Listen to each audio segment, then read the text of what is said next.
Bună, dragilor, și bine ați venit la o nouă citire. Dacă titlul te-a atras, înseamnă că ai aici cu siguranță un mesaj pentru tine. Îți mulțumesc pentru că mă urmărești, îți mulțumesc pentru că mi ești alături.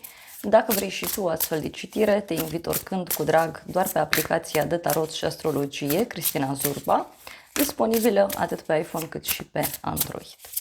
Hai să vedem așadar mesaje, ce trebuie să știi în plan personal, financiar, poate profesional, dar și surpriza pentru următoarele 24 de ore din momentul în care tu vezi această citire.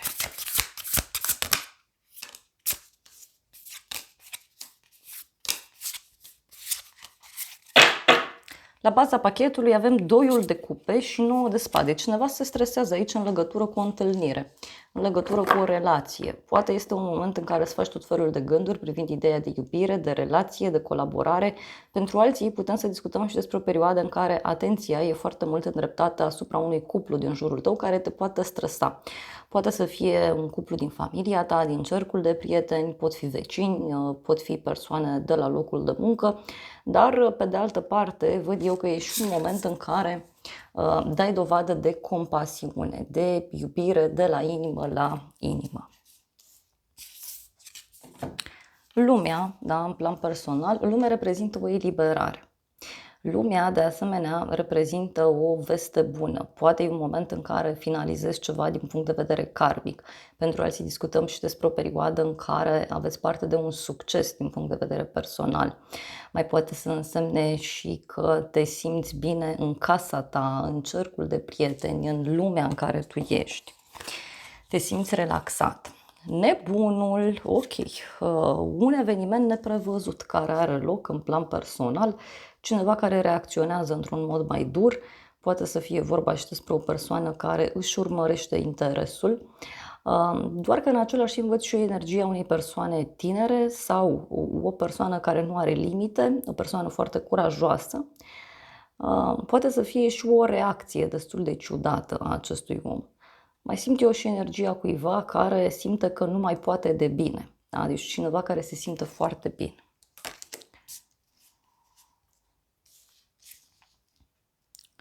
Hai să vedem despre ce e vorba cu lumea.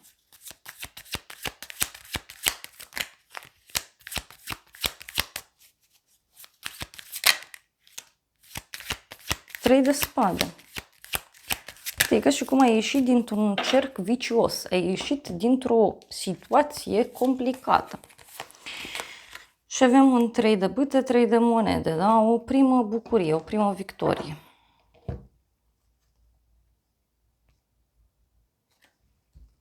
În plan personal, uite, poate să fie vorba și despre cineva care e mai trist aici, poate o persoană care se pregătește să plece undeva, pentru alții poate să reprezinte și o persoană care e ceva mai dură din fire. Mai vreau o carte. 9 de monede. Poate ai niște cheltuieli de făcut în această perioadă. Apoi avem nebunul. Hai să vedem ce zice nebunul.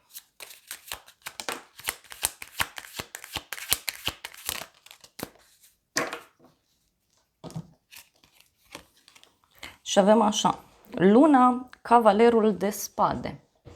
Da, luna și cavalerul de spade. O legătură aici cu zodia pește avem, dar ce văd eu, o persoană la o vreme de seară care reacționează într-un mod total nebunesc. Este o persoană care reacționează într-un mod extraordinar de dur.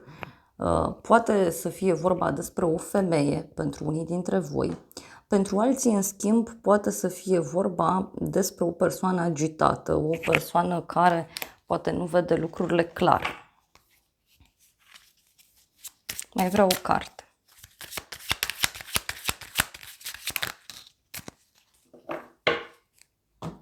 Și avem aici așa, faetonul, marele preot, o legătură cu zodia Taur, zodia Rac. Pentru tine, în plan personal, văd aici pe cineva care e foarte dur, da? Poate să fie vorba despre o persoană foarte hotărâtă care vine către tine cu gânduri serioase, doar că e cineva care în același timp vine val-vârtej, da? Sau reacționează într-un mod foarte dur. Apoi avem arcana majoră moartea, o conexiune cu un scorpion, dar și o transformare foarte puternică prin care tu treci. Poate să reprezinte și o închidere, o eliberare.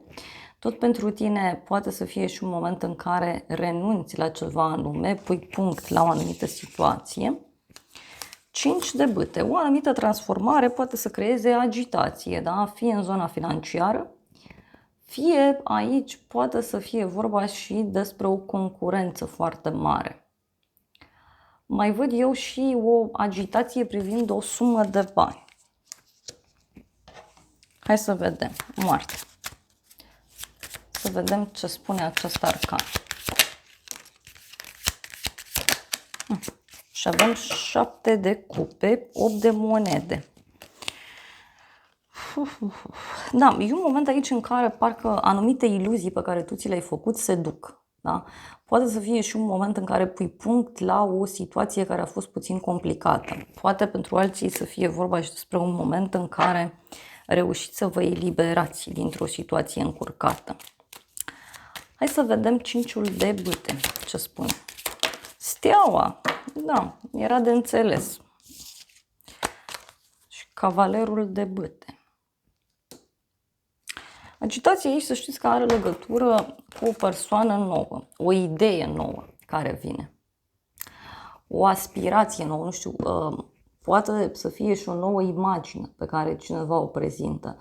Dar văd clar o persoană foarte curajoasă, nerăbdătoare, care schimbă ceva cu viteza luminii sau care acționează într-un mod foarte, foarte ciudat.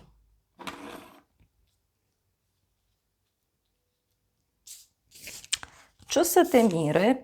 7 de cupe, 3 de bâte. Nu știu, cineva care vine către tine într-un moment în care nu vede lucrurile clar. Parcă este o persoană care are realitatea distorsionată.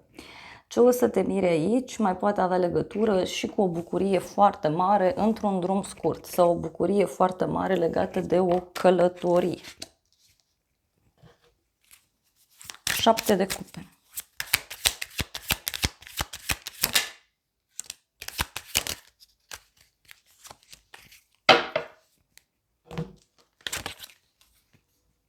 Pajul de bâte, cavalerul de cupe. Cineva care vine către tine cu o invitație la dragoste sau cineva care vine către tine foarte energic, foarte plin de viață, foarte pozitiv, foarte dornic să acționeze.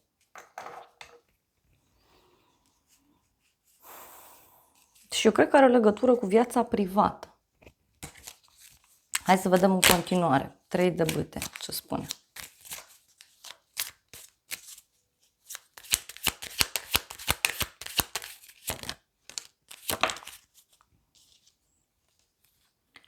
Îndrăgostiții, da, și 7 de monede. O legătură cu zodia Gemeni. Uite, poate să fie cineva din trecutul tău care revine cu o ofertă, care revine cu o propunere. Pentru unii, surpriza ar putea avea legătură chiar și cu un cuplu important sau surpriza poate avea legătură chiar cu ideea de dragoste. O întâlnire, uite, o petrecere. Hai să vedem ce o să te mire.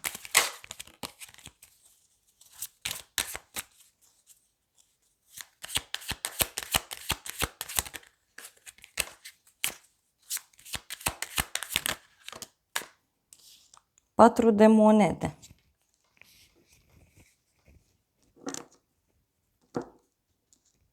O persoană stabilă, sigură pe ea. O persoană posesivă, cineva care nu vrea să renunțe. Poate să fie și o persoană extrem de axată pe sfera financiară, dar ce văd eu aici e cu nebunul și cu împăratul. Aoleu, împăratul o ia razna, dragilor, aici. Da, deci, și cu regina de bâte. Da, deci poate să fie vorba despre o reacție total exagerată a unui bărbat important sau o situație ciudată prin care omul ăsta trece. Poate să fie și asta. Și uite, are legătură cu un drum. Da? Deci omul ăsta face un drum.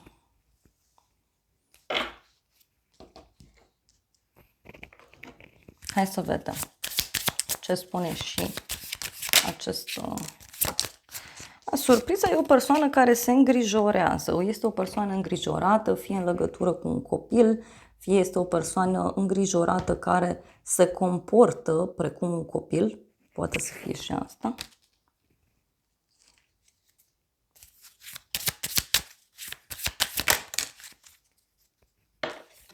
Mai avem o femeie matură.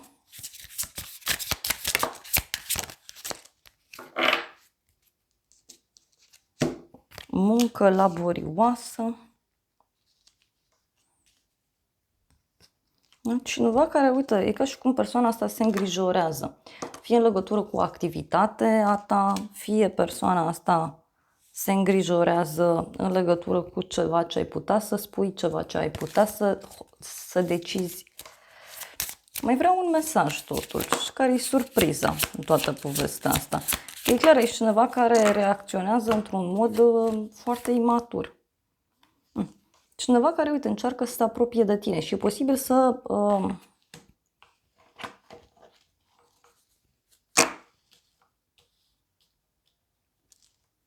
întreacă măsura, ca să zic așa.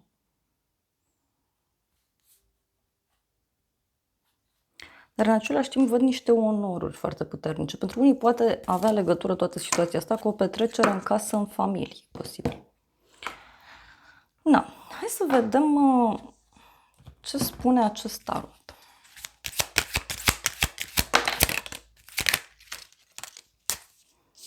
O femeie foarte curioasă care vrea să afle mult mai multe, o persoană care vrea să analizeze mult mai intens o anumită situație. Apoi avem steaua și sfârșitul. Și este o persoană aici care speră foarte mult la un sfârșit, speră foarte mult să finalizeze ceva.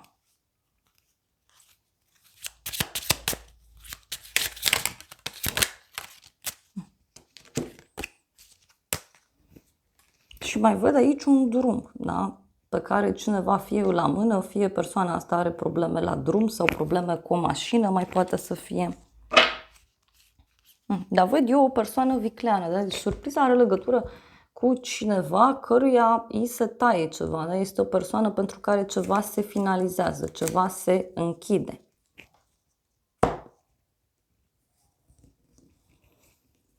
Hai să vedem ce spune acest oracol. Despre ce e vorba? Ei, niște măști. Da? Cineva care nu și-a arătat sentimentele adevărate. O persoană care doar a pretins anumite lucruri. Da? Și avem aici, uite, fulgerul, da? O schimbare bruscă, o veste șocantă, o surpriză, o transformare, o epifanie, adică un fel de conștientizare. Da? Surpriza are legătură cu cineva care, știu eu, face un drum către tine sau cineva căruia îi cad măștile jos de pe față.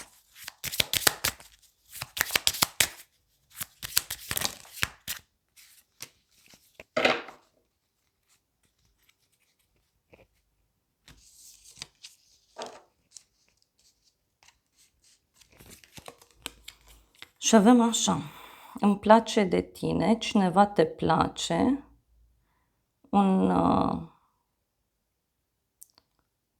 avem cineva care îți face complimente, îți spune vorbe dulci și avem săruturi. Posibil ca cineva deodată să conștientizeze o situație în care se află și să-și schimbe comportamentul la 180 de grade.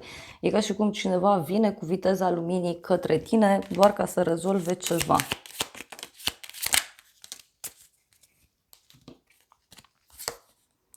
Și avem o creștere, da? Cineva depășește un obstacol, o nouă fază. Dar avem și multă claritate. Deci eu așa cred că surpriza are legătură cu o situație în privința căreia ți se face totul mult mai clar.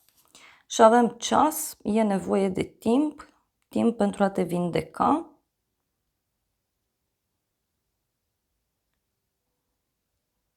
Avem o inimă frântă.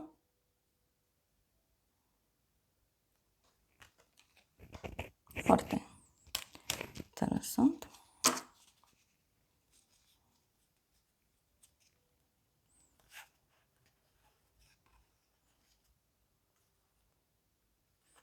Cineva, uite, care e supărat în legătură cu o separare și parcă, nu știu, vrea să beți o cafea, vrea să stați de vorbă. Hai să vedem acest tarot, ultimele mesaje. Multe mesaje. Wow! Aici avem o persoană cu dragoste adevărată și cu iubire sinceră. Da? Cu o surpriză plăcută, mai văd. Deci o persoană care are o apreciere sinceră față de tine și care îți face o surpriză plăcută. Și apoi avem vorbe de la un bărbat cu ochii deschiși la culoare. Aici pot fi niște certuri mici cu persoana asta în legătură cu ideea de nesiguranță. Și avem și gelozie. Da? Deci surpriza are legătură cu această persoană care nu e sigură pe ea. Nu știu, pot fi niște certuri, niște discuții ciudate.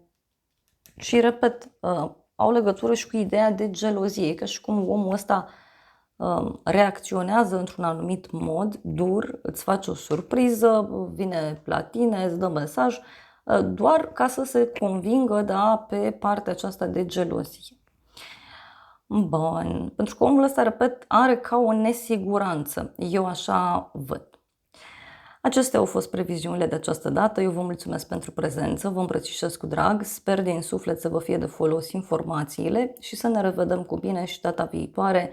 Eu vă doresc să aveți parte de o zi sau de o seară cât mai frumoasă.